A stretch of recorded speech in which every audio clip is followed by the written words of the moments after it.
नमस्कार। राष्ट्रीय शिक्षा नीति 2020, जिसको नई शिक्षा नीति भी कहा जा रहा है, आ गई है।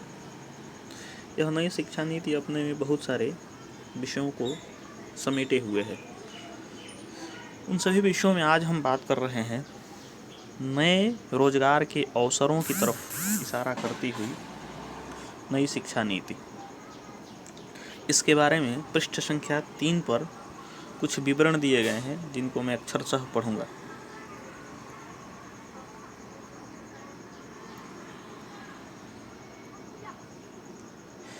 ज्ञान के परिदृश्य में पूरा विश्व तेजी से परिवर्तन के दौर से गुजर रहा है।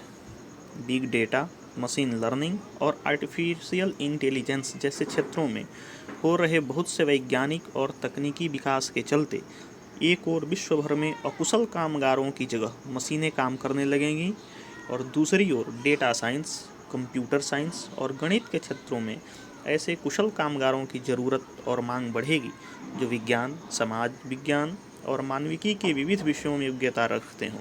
जलवायु परिवर्तन, बढ़ते प्रदूषण और घटते प्राकृतिक संसाधनों की वजह से हमें ऊर्जा, भोजन, पानी, स्वच्छता आदि की आवश्यकताओं को पूरा करने के नए रास्ते खोजने होंगे और इस कारण भी जीव विज्ञान, रसायन विज्ञान, भौतिक विज्ञान, कृषि, जलवायु विज्ञान और समाज विज्ञान के क्षेत्रों में नए कुशल कामगारों की जरूरत होगी। महामारी के बढ़ते उद्भव, संक्रामक रोग प्रबंधन और टीकों के विकास में सहयोगी अनुसंधान और परिणामी सामाजिक मुद्दे बहु विषयक अधिगम की आवश्यकता को बढ़ाते हैं।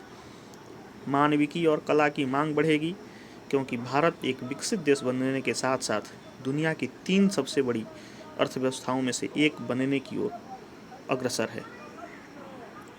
साथियों, यह पंक्तियाँ इस शिक्षा नीति में हैं। यहाँ यह बहुत स्पष्ट किया गया है कि अकुशल कामगार रोजगार विहीन हो जाएंगे, इसलिए प्राथमिकता अब होनी चाहिए कि हमें कौशल संपन्न बनना है।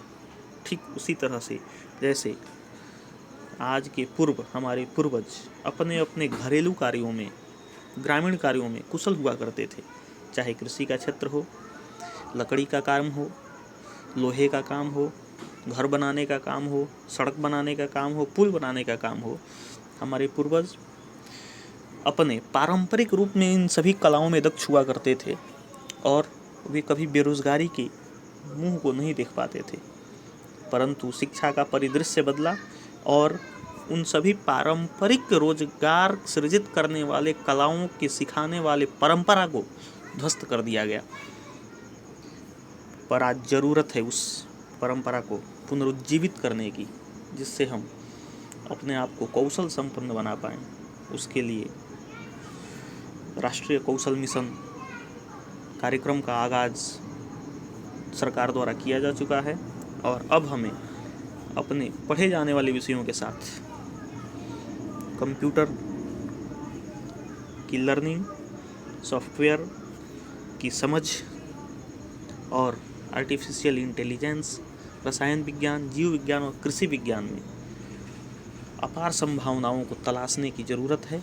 उनके ऊपर अपने आप को समर्पित करने की ज़रूरत है, जिसके द्वारा हम रोज़गार की समस्या को समाप्त कर सकें और रोज़गार की समस्या समाप्त होने के साथ ही हम अपने चिंतन शक्ति का भी, जो आदि भौतिक न होकर के आध्यात्मिक होता है, उसके तरफ अग्रसर हो सकें और इस मानव जीवन को सफल बना सकें। बहुत बहुत धन्यवाद।